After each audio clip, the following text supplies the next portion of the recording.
Ever since patch 8 released, Moondruid has become an absolute broken monster. And not only can it rival the damage of most of the most powerful martial classes, but it still retains its insane spellcasting ability while also being incredibly tanky with so many Wildshape HP pools. And if all of that wasn't enough, it also bypasses the main weakness many high damaging builds run into, which is being forced into a single way of dealing damage. Moondruid, on the other hand, shines through its flexibility, its choice of damage. Whatever Wildshape you choose can be tailored to whatever encounter you're facing. This truly makes it one of the best classes in the game right now. And in this video, I'm gonna show you not only the build I used to play Moondruid on solo honor mode, but I'm also gonna explain to you which Wildshapes are the best for each fight, what makes those Wildshapes good and how to properly play them, and of course all the levels and gear I used as well. So I hope you enjoy this one, because this build is fantastic.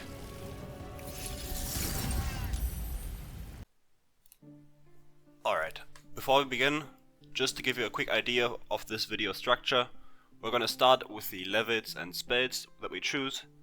Then we're gonna go over the Wildshapes, which ones you want to use and how to use them properly.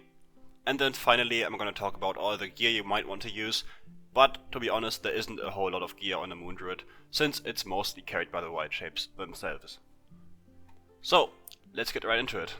Obviously we're gonna start as Druid, and the cantrips are really up to you, they're not the main focus of this build, so choose whatever you like here. The ability scores are very important though. Make sure you don't waste anything in strength. This will always be overwritten by either an elixir if you're using one, or if you go into Wildshape, it will take the Wildshape strength and not yours. So don't bother investing in strength. Instead go for dexterity for armor class, and initiative, why not in Wildshape, and 15 constitution. You're gonna get +1 later on, so don't worry. In terms of mental stats, just invest in wisdom for the spellcasting side of things, and then ignore the other two.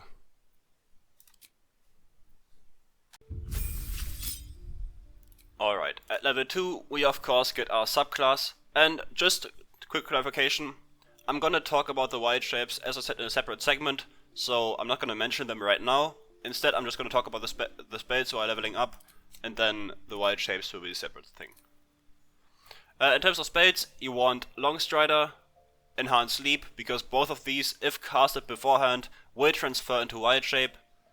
Then Create or Destroy Water for lightning and cold spells, obviously, very infamous combo.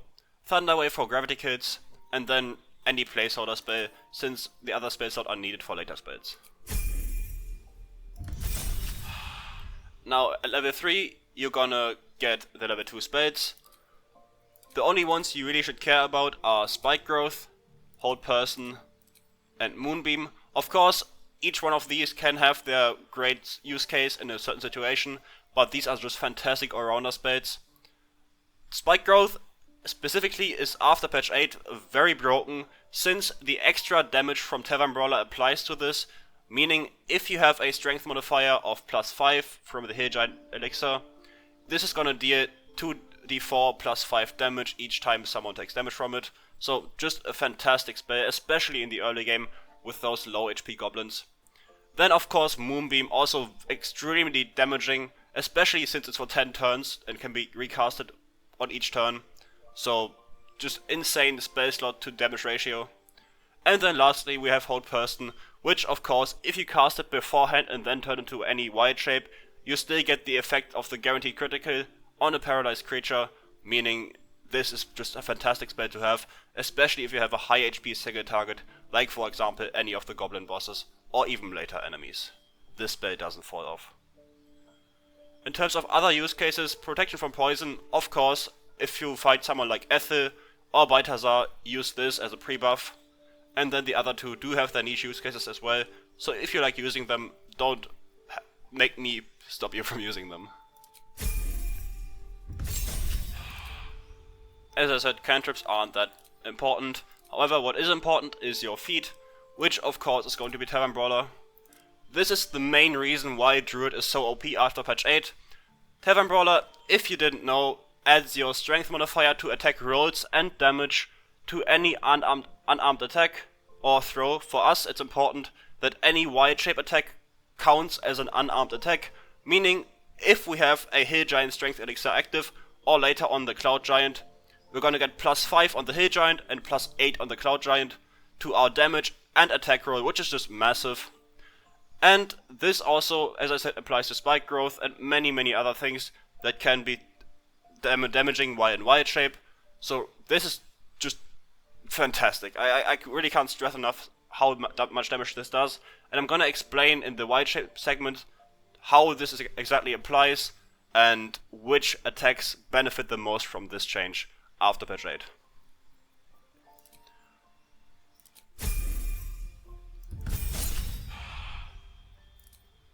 At level 5 we of course get level 3 spells.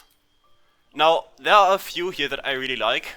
Of course, Core Lightning is pretty similar to Moonbeam in terms of damage per action, but we also have Sleet Storm, which is a spell that's very slept on. It essentially just forces anyone prone, and being prone is very useful for you, since many Wildshapes, or 2 Wildshapes in particular, that are very strong benefit greatly from someone being prone, so make sure you have this in your back pocket at some point. Again, there are some here that have very big effects in some fights, but are usually pretty useless. Daylight, of course, against like Cazador or the Sharons, just a fantastic spell, otherwise pretty much useless. And then the rest of these, pretty similar. I guess Plant Growth is also pretty decent, as long as you don't have any fire damage around. Yeah, at level 6, I should mention this, we get Primal Strike. Primal Strike is very essential since it bypasses resistance to non-magic and physical damage, meaning all of those devils, fiends, shadows in Act 2, all of those will no longer take reduced damage from you, which is insanely important. And this is only obtained by the Moondruid, which is why it's just the best class for this, if that wasn't obvious already. Now, in terms of level 4 spells, there are again quite a few I really like. First one is the Direct. This is a summon unique to the Druid, which can also summon a Wood Vote. So for a level 4 spell slot, this is insane value, since both of them have access to some neat spells. Then of course we have Wall of Fire, which is also insane for crowd control. You can also go with Ice Storm. Confusion is pretty bad. And Minor Elemental, also again a summoner. This class can really become a summoner if you want to. If you want some support while in Wildshape, maybe someone to have your back or draw aggression from enemies. So whatever your playstyle, this class has you covered pretty much. Now for our second feat, there are multiple options. Now for the most time in my own playthrough, I ran with Wisdom Improvement. If you have the +1 from Auntie Ethel, this becomes 20, giving you a +5 Wisdom modifier, which is obviously great for the spellcasting side of things. But if you are not using high dexterity gear, or some gear pieces give you bonus to initiative, then you should go with Alert. The reason why Alert is pretty decent is if you want to start a fight in Wildshape, and you usually rely on your high dexterity while outside of Wildshape, the Wildshape doesn't get any of your dexterity outside of Wildshape, or any of the gear that gives you extra initiative.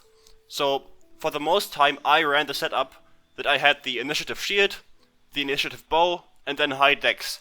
But as soon as I go into Wildshape, all that disappears. So if you need initiative while in Wildshape, Alert is pretty much your only option.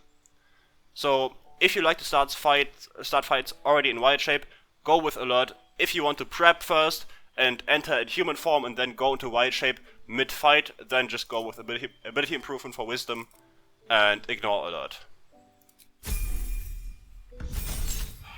Now level 9, of course, we get level 5 spells, and here's also my favorite spell in the game, Contagion. If you're curious just how busted this spell is, go watch my other videos I've made on my playthrough, but essentially what it boils down to, and what I've used the most this for, is it makes enemies vulnerable to all damage, which is just insane, meaning all of your Wildshapes are gonna have double the damage output. So make sure you have this one, because whenever an enemy is susceptible to it, it's 100% worth using. The other spell I really like is Insect Plague. It is very similar to Spike Growth in effect, just with obviously more damage, and also giving them a very tough time to navigate. For some reason, the AI in this game really doesn't like the spell. So if you want something to really decimate a crowd, go with this one. And then, of course, if you want to keep the Summoner playstyle going, Conjure Elemental, great option as well.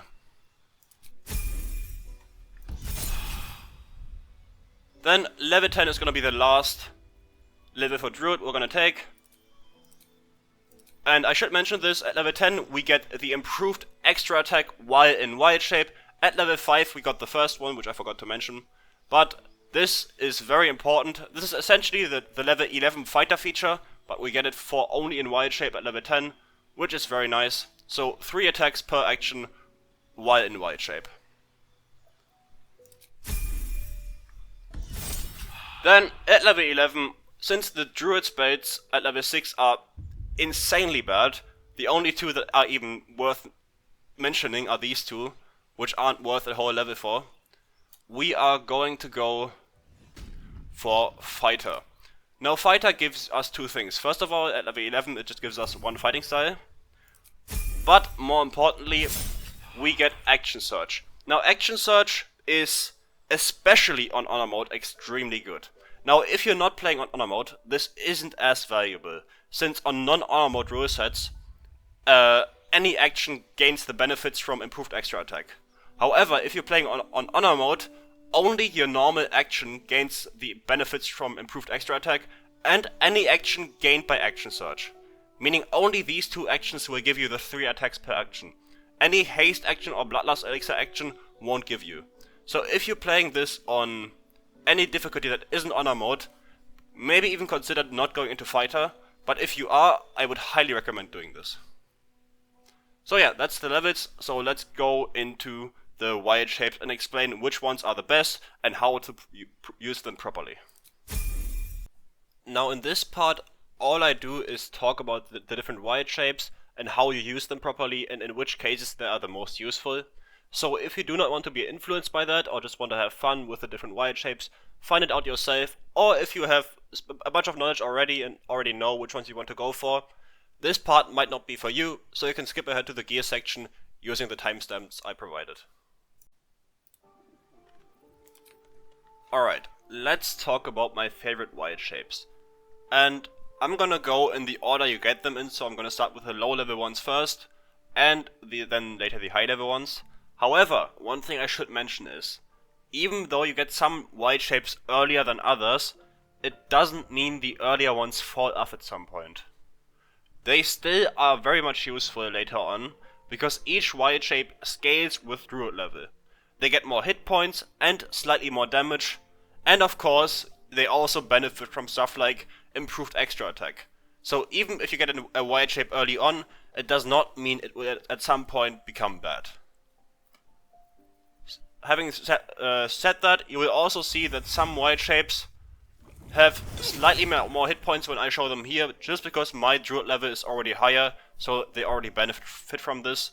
But whenever you get them, they will have hit points according to the damage you're about to take from the enemies you're fighting. So they are never squishy. And if they are, I will mention that. Now the first wild shape I really like is the spider. Now the reason why I like the spider is because the bite of the spider poisons enemies. Now if a target is poisoned, it has disadvantage on attack rolls, meaning you already become tankier by just attacking enemies, which is fantastic. This also does not have a save. Once the enemy is attacked, it is poisoned. Then it also gains the bonus action web ability. Now this is just an AoE crowd control tool which forces enemies, if they fail a dex save attached to this, to be stuck in place and also can't attack you with melee attacks. So the spider, despite having not that many hit points, is quite tanky just from the effects it can apply. Now one thing I also have to mention is, whenever you see any wild shape action that has a save attached to it, meaning the enemies have to roll against some sort of DC, that DC is either a fixed value or your spell safety C. It is never scaling with your strength. It's always either of those two. So it's either a fixed value or your spell safety C, which is why your wisdom has to be high. This scales with your spell safety scales with this. So make sure your wisdom is high, and I'm gonna go into the gear section later on, where some items will also benefit this. So whenever you're using a Wildshape that relies on some sort of save, or that enemies fail some sort of save, make sure your spell safety C is high. The spider also has a special jump ability that is by default already insanely long, but of course you can also use the proper elixir to make it even longer, since your jump distance always scales with your strength. Now next up is another Wildshape I really like, which is the Raven. Now the Raven is for sure the squishiest of all Wildshapes. It does not even get a hit point upgrade even at higher druid levels. This will always be your HP pool, but why do I like it? Well, because it has an insane tool called Rend Vision. Rend Vision, just like the bite of the spider, as you can see, does not have a save attached to it. Meaning, once you hit the attack roll, the target will always be blinded. Now, blinding of course gives you an advantage against them, and they have disadvantage against you, and they also can't cast ranged spells or anything on range, so it's just fantastic against any ranged enemies. I just really like the Raven. And if you have any surface that deals damage, for example spike growth, the Raven isn't affected by it, so you can just fly over it while the enemies take damage from it. So if you know how to play this game well, the Raven can be a very powerful tool. And then the last of the early Wildshapes that I really like is the Wolf. Now the bear is also very decent, but all it really has going for it is a high HP pool. It doesn't do anything super useful that only this guy has. However, the Wolf is your perfect, very early game burst damage option. The reason being is Exposing Bite. Exposing Bite, also without a save, will make it so the targets will take a critical hit no matter what hits them. Now, you can use this for your own bite. You could just bite them now. But if you have either a party member, which, for example, a paladin, or whatever you want, maybe you yourself are multi-class into anything else, this guy, no matter what attack roll will hit him, will be a critical hit. So you can really exploit this by having high damage attack rolls after you Exposing Bite someone. So you don't always have to follow up with your own bite. Make sure you use this properly. Now, once you reach level 6, you actually get access to 2 more Wildshapes that are both very useful. Now the first one is the Owlbear. The great thing about the Owlbear is that you don't have to think at all. This guy does one thing and one thing only, and that is damage. He deals very high amounts of damage on each claw swipe, and you just don't have to worry about anything else. Whenever you have a fight that you just want to damage enemies and don't want to think about much strategy, this guy is the perfect choice. He also has other tools, for example, this AoE Rupture ability, or the Crushing Flight, which is essentially the... Wait, where did it go? My Crushing Flight got stolen. No. There we go. The Crushing Flight, which is just another AoE on a bonus action. So if you just have your bonus action left, make sure you use this. You can also use this to initiate combat. Then you have the Enrage ability, which makes you stronger, gives you a temporary HP and more constitution, so more HP. And you can actually make enemies fearful, which makes them run away from you, so you may even get an opportunity attack against them on their next turn. But yeah, the Owlbear is just the perfect tank slash berserker kind of Wildshape.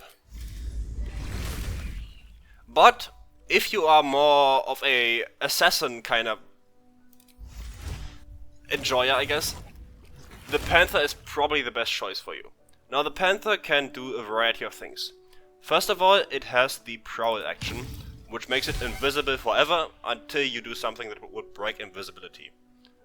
It also gives your next attack roll a 1d8 of extra damage. Now, that is nice and all, but the Panther actually has another combination of abilities that is way better. First of all, it has the Pounce ability. As you can see, this is bound to a save, meaning your spell save DC will impact this. So make sure you have high spell save DC when using this regularly. Now, the Pounce ability makes enemies prone. Why is being prone useful in any way? Now, by the way, she took 7 damage right there because she's a rogue. And she has Uncanny Dodge. But being prone actually sets them up to be susceptible to Jugular Strike. Now usually, Jugular Strike only does these upper 2 damage numbers. So 1d4 plus 1d8 plus 2, okay? The plus 2 is your dexterity modifier. And then, when an enemy is prone, you deal this amount extra. Now, this is just the normal damage it deals. However, if you have Tavern Brawler, after both of these plus 2 values, there's going to be a plus 8 value added. So it's plus 16 extra damage if you are using the Cloud Giant Elixir for the plus 8 strength modifier. Which, of course, since the Panther is a level 6 Wildshape, you do have access to.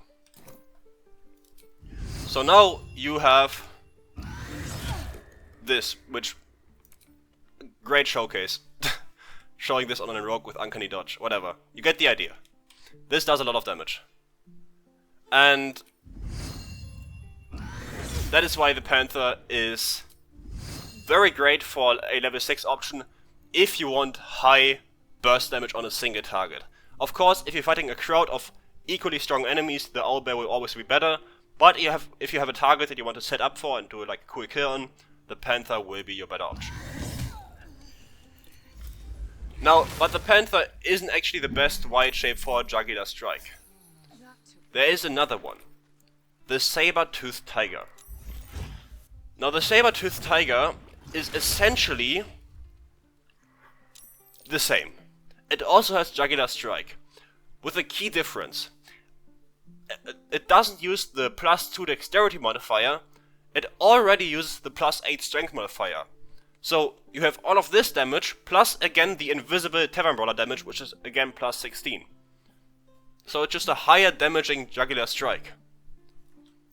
In addition to this, the Tiger also has the Shred Armor ability, which reduces a target's armor class by 2.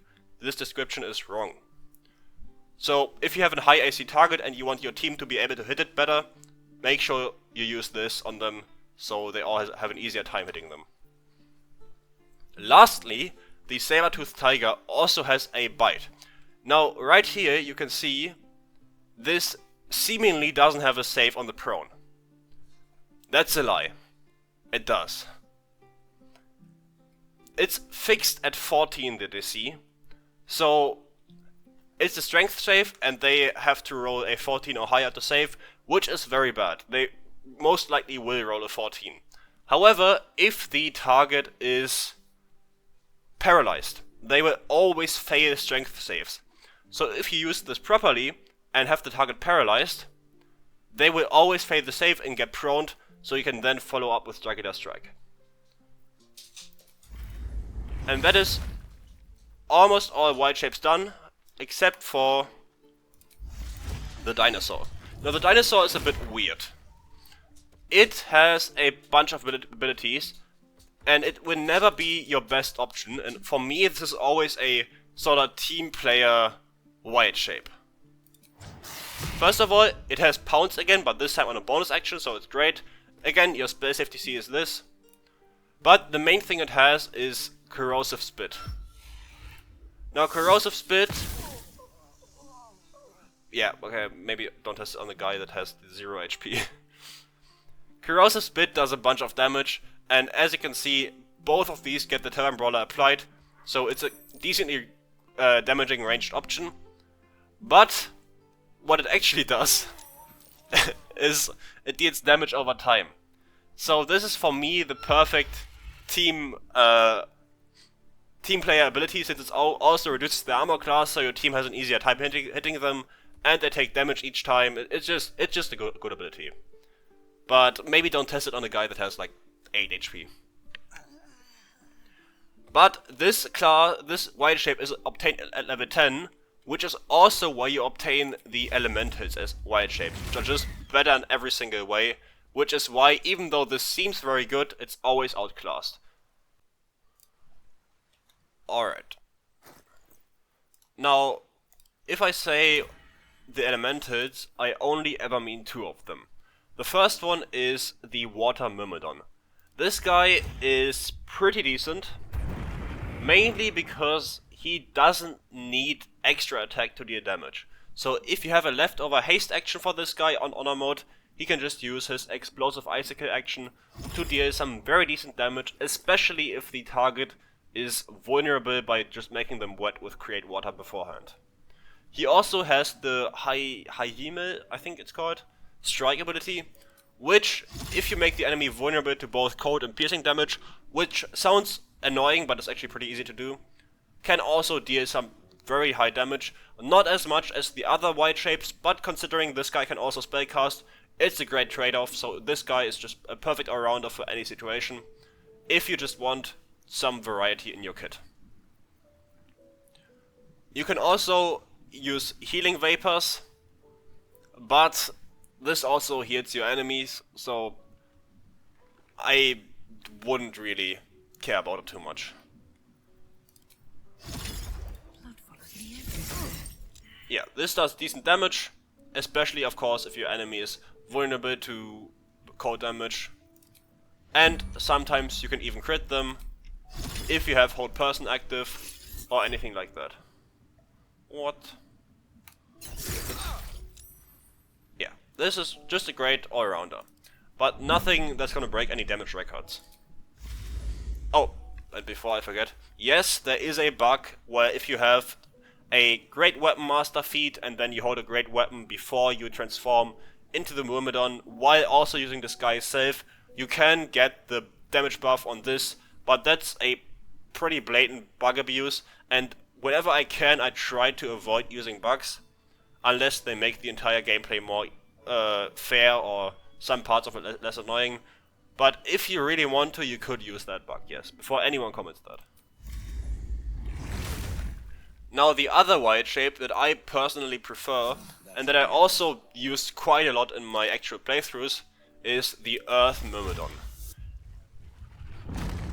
This guy, in terms of raw numbers, deals by far the highest damage pattern. There's no question about it. If you have the perfect setup, which is usually just some paralysis effect on the enemy, plus contagion, this guy will absolutely obliterate anyone. Mainly because of the grounded Thunderstrike. Now this right here says 1d10. That's a lie. It's 3d10 thunder damage. It's also not 1d10 plus 8 bludgeoning. I don't know where they got this number from, but it's 5 plus 8. So it's 3d10 and 5 plus 8. This is just a complete lie. I don't know why they have it right here. It's completely wrong. Of course, each one of these, the thunder damage is going to get plus 8 from Tavern Brawler, and this is also going to get another plus 8 from Tavern Brawler as well. So, the actual damage calculation, I can just show you in the combat log, is, as I said, 3d10 plus 8, and then 5 plus 8 plus 8. This will always be 21 bludgeoning damage. Yeah, so this guy deals a stupid amount of damage, really.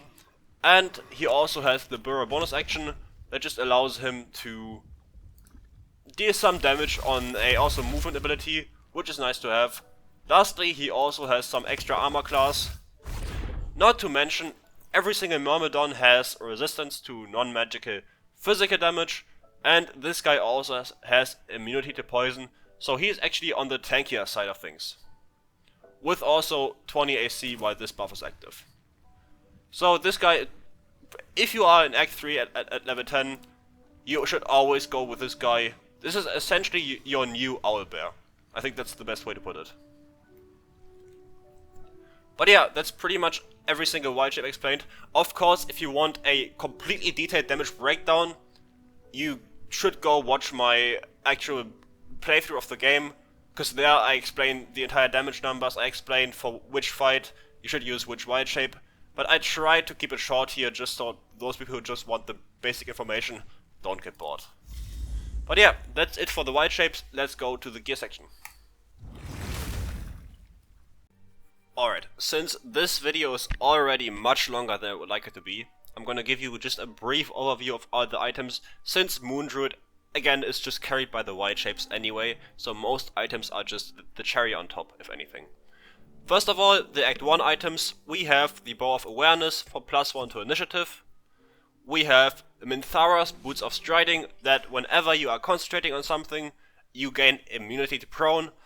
Great interaction with this. If you are concentrating, then go into Wildshape, then you will be immune to prone while in Wildshape, even if your concentration is broken. So if you go into Wildshape while having these boots and a concentration active, you will be immune to prone for as long as you are in Wildshape. Then next up we have a decently good piece of armor for Act 1, which is the Adamantine Scale Mail for whenever you are not in Wildshape, just to be a bit tankier. Same with the Adamantine Shield. Another boot option are also the Vital Conduit boots, since the 8 temporary HP stay while in Wildshape. So if you need to be slightly more tanky, go with these. The Spell Sparkler gives you lightning charges, and lightning charges also apply to Wildshape damage, so if you gather some by dealing damage with spells outside of Wildshape, you can then transform and use the lightning charges for some extra lightning damage on your melee attacks or whatever attacks you're using in Wildshape. Then in terms of rings, you have the Whispering Promise. Whenever you heal yourself, you gain essentially a bless effect. Now, this doesn't work while in Wildshape, but if you heal yourself before you go into Wildshape, and then just go into Wildshape, the bless effect will stay, even though it's only for 2 turns. Then you also have the Shapeshifter's Boon, gives you plus 1d4 to all checks while in Wildshape, essentially permanent guidance while in Wildshape.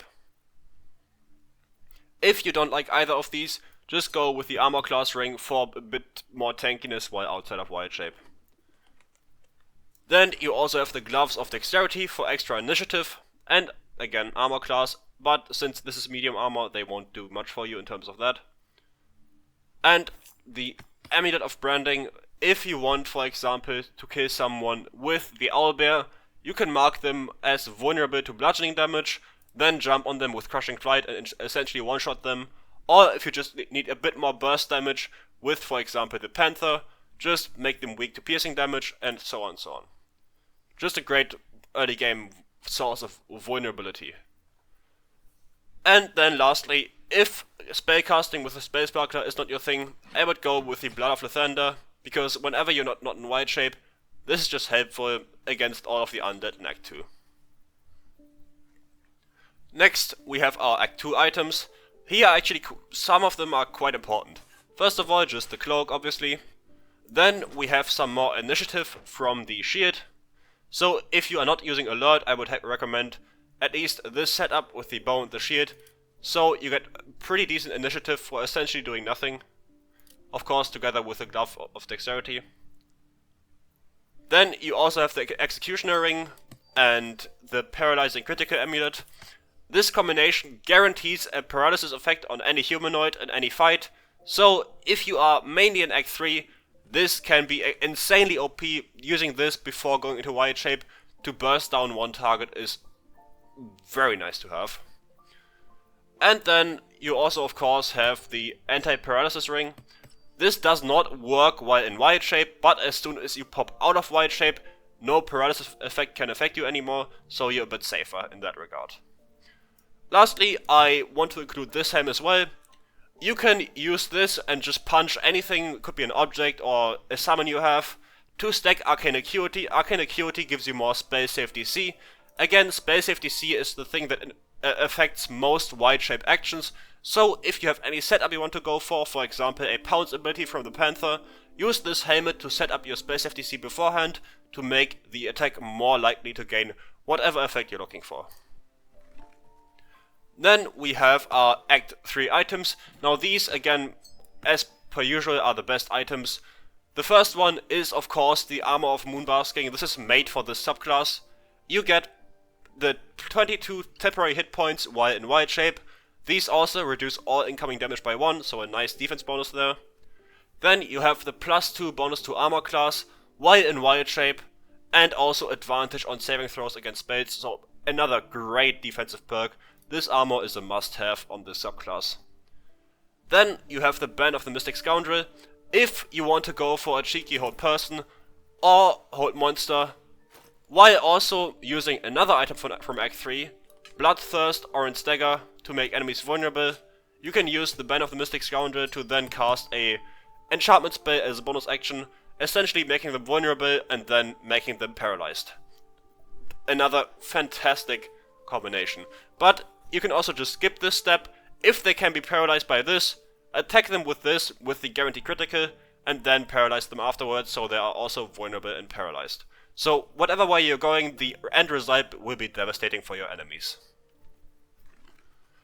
Next up, we have the Hailrider Longbow. This is just a straight up upgrade from this one. This gives +1 initiative. This gives +3 initiative. So go use it. Then we have the Bone Spike Boots. Now these are great, especially if you want to use the Sabre-tooth Tiger, because the only way the Sabre-tooth Tiger can make enemies prone, as I said earlier, is the Bite, which has a fixed DC of 14. These things have the Brutal Leap action, which scales with your spell save DC, so you can leap at a target, and if your spell save DC is high enough, you will make them prone. Then you can transform into a Sabre-tooth Tiger and attack them with Jugular Strike. So these boots are great for a setup like this. Then you also have Marco Heschgear. If you want to go more for the spellcasting side of things, you can just swap this out for Orange Dagger, but either one of these two should always be in your hand in Act 3. You also have the higher HP amulet. If you don't go for the criticals, this is the other option. And lastly, there is another combination of items, which is the Helmet of Grit and Martial Extortion. Now usually I do not recommend using the Helmet of Grit on Honor mode, since I myself am confident to use it, but I can't expect you guys to also be confident with it, since you do have to be below 50% HP. But for this class specifically, since you get a free HP pool from your Wildshape, it's a lot safer to use, and the reason why I like to use it is because if I use something like the Bone Spike Boots with the Brutal Leap, I want another bonus action for this, and I still need one to transform into Wildshape. So having two bonus actions is quite useful in that regard, and the perfect combination to get below 50% HP are the Martial Extortion Gloves. So I use these, I take the damage from this ability, this brings me below 50%, I then use the Bone Spike Boots with my first bonus action, then I use Orange Dagger to make them vulnerable to piercing damage with the Executioner and the Paralyzed. Then I transform into Wildshape, and essentially what I've achieved by doing this is I have attacked them to make them vulnerable, I have jumped to make them prone, and they are paralyzed, and I still have all of my actions and bonus action. Oh, not bonus action, I just have my actions, but that's all I need for the attacks. So yeah, this is a very elaborate setup, and if you want to see that in action, you can just watch my Raphael kill on my last video. But yeah, honestly, this entire build could be run without any items. You would still have similar effects. The only detriment there would be is to your initiative. All the other stuff is just for the most efficient kills possible, but you can very easily go through the game without all of this stuff. So yeah, that is pretty much it. If you have any questions left, maybe if I didn't explain something well enough, or if you have feedback, because I feel like I did it a bit too long this time, let me know in the comments down below. If you like this kind of content, or if you want to see more of this, I guess subscribe, and I'll see you in the next one. Bye!